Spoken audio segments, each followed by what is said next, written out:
Guys দেখেন, এটা হচ্ছে আমার পড়ার টেবিল, বুঝছেন? এই পড়ার টেবিলে হ্যাঁ রান্ধন বান্ধনের জিনিস লইছে, লইয়া বইছে। আর আমার বই খাতা কই জানেন? বই খাতা আমার বই খাতা সবাই বিছনায়, বুঝছেন?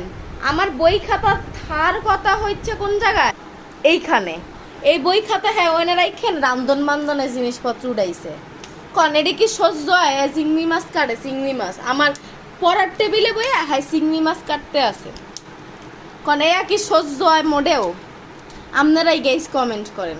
আমার পড়ালেখার বই সব নিচে রেখে কি সুন্দর রান্ধন বান্ধন করবে এটার উপরে বইয়া।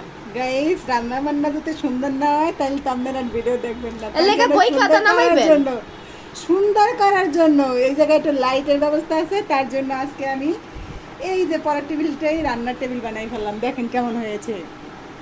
এটা কোনো ভালো কাম না, কারণ এটা পড়ার টেবিল, এটা বিদ্যার টেবিল, এটা তোমার রান্ধন বান্ধনের টেবিল না।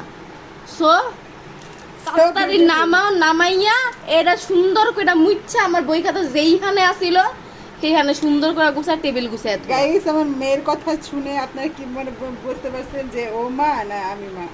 আমাকে আমি তার মা, সে আমার মেয়ে। হুকুম দিচ্ছে সে, বুঝতে পারলেন? কেন এটা কি আমার কাজ? আমি গুছায় রাখছি, সকালবেলা করবো এই কাম, বিকালবেলা করবো এই কাম, রাতের বেলায় করবো এই কাম।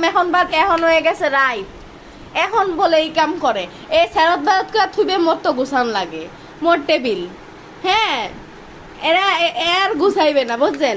এটা নেওয়া লয়া যাবে, এই টেবিল আর মোছা টোছা দেবে না।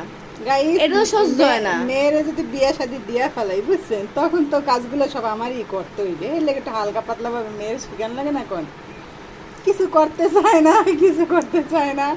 আমার কামগুলা কিন্তু মোর মায় করে না, মোর কাম মুই করি, বুঝছেন? সিনেমাস করে হয়ে গেছে, এত কথা বাদ। আজকে আমাদের ভিডিওটা এই পর্যন্তই। আল্লাহ হাফেজ।